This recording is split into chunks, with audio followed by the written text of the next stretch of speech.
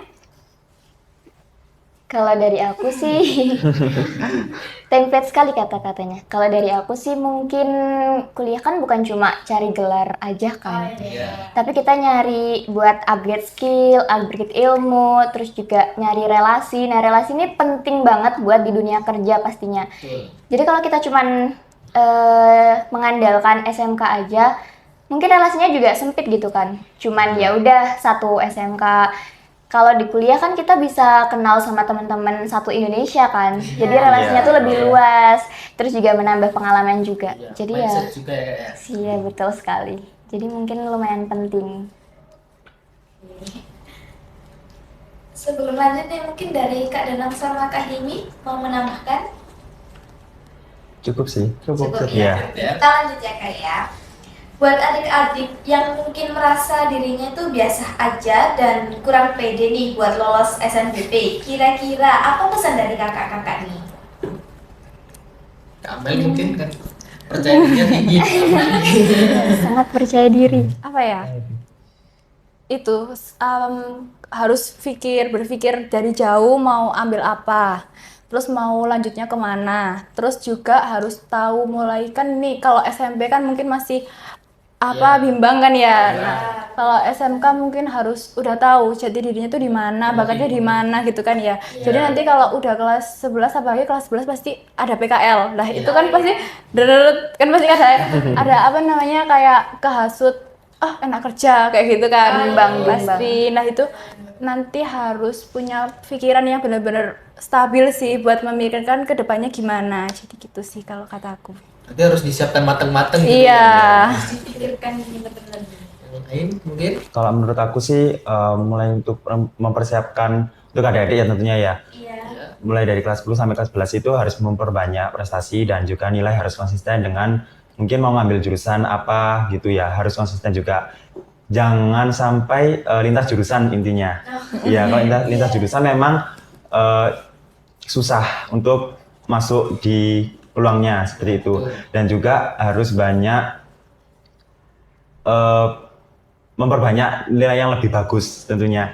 Dan juga kalau SMK ini kalau menurut aku ya rata-rata aku itu kurang banget untuk jurusanku sendiri. Tapi alhamdulillahnya saya kan tiba-tiba itu lihat awalnya itu lihat habis sholat asar nih ya, habis buka itu laptop pengumumannya SNBP itu tiba-tiba biru. Saya kaget, shock banget kan.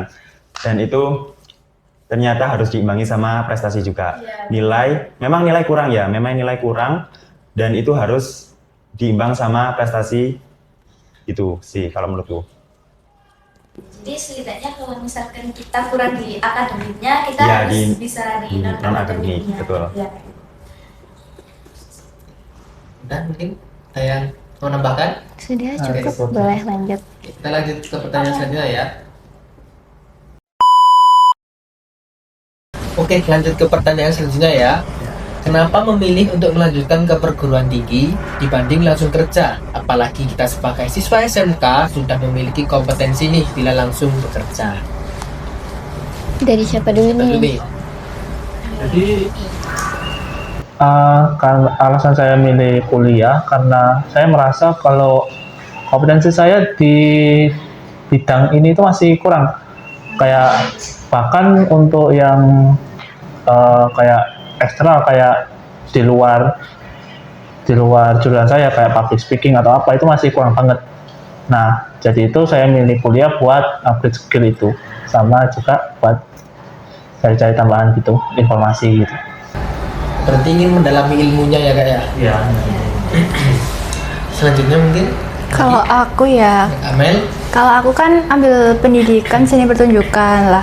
Aku punya cerminan ini Bu Mega ya. Iya. Kalau jadi guru kan pasti harus kuliah dulu nggak sih? Iya, Nah, betul.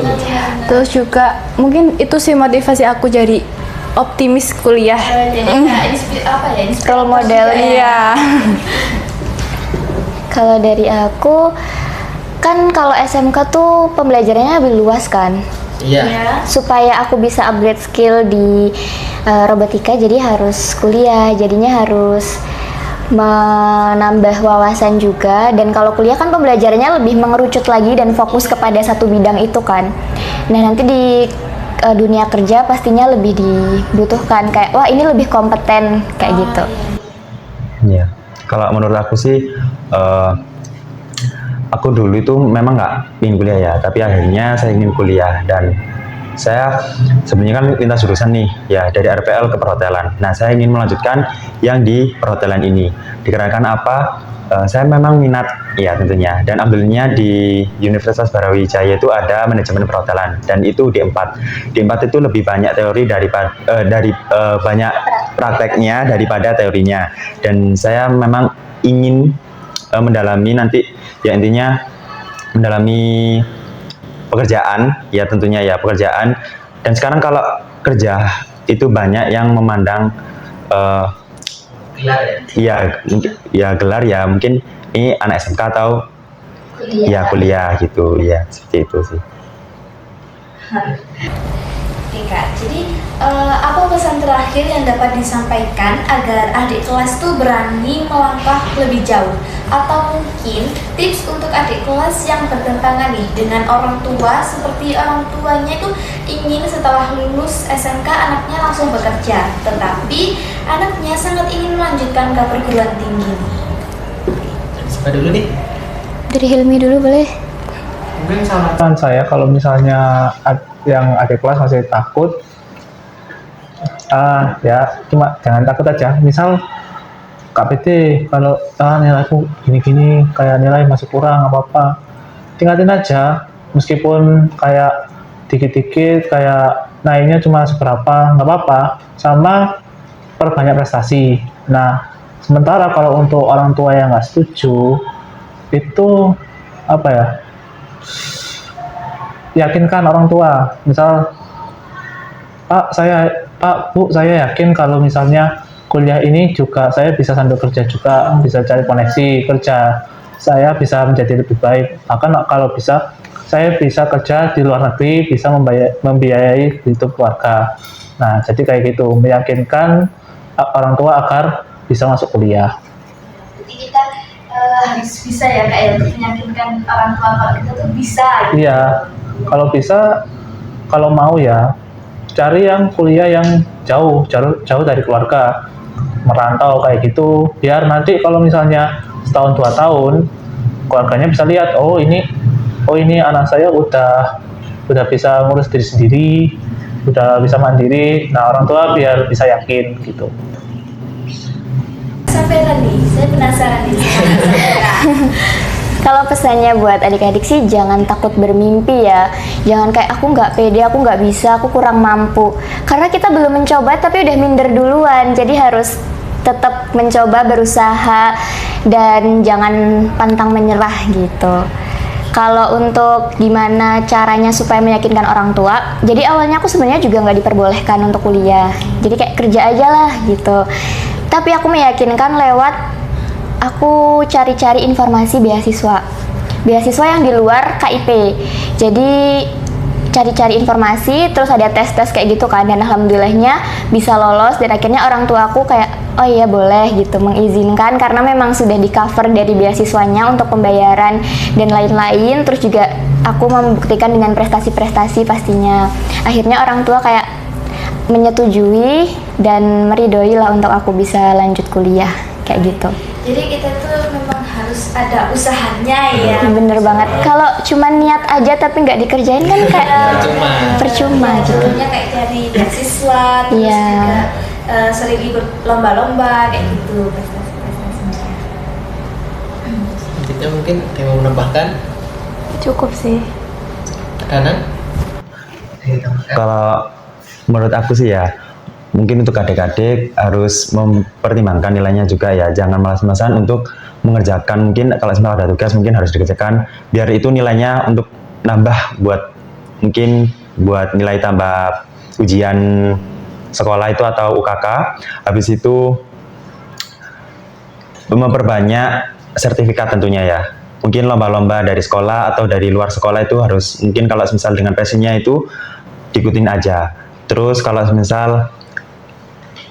menurutku untuk meyakinkan orang tua itu harus kita minta izin ke orang tua, sebagaimana kita yakin untuk berkuliah, dan tetapi orang tua memang inginnya bekerja dan kita ingin kuliah, dan harus minta restu orang tua untuk meyakinkan kita itu lebih bisa untuk berkuliah, seperti itu sih. Ya, jadi intinya tetap sama ya Kak, Iya. kita harus bisa meyakinkan Meyakinkan orang tua Iya. gitu. Wah, dari cerita kakak tadi kita bisa ngambil banyak pelajaran ya. Iya benar banget itu, kayak mulai dari pentingnya konsistensi sampai strategi dalam mempersiapkan SNBP.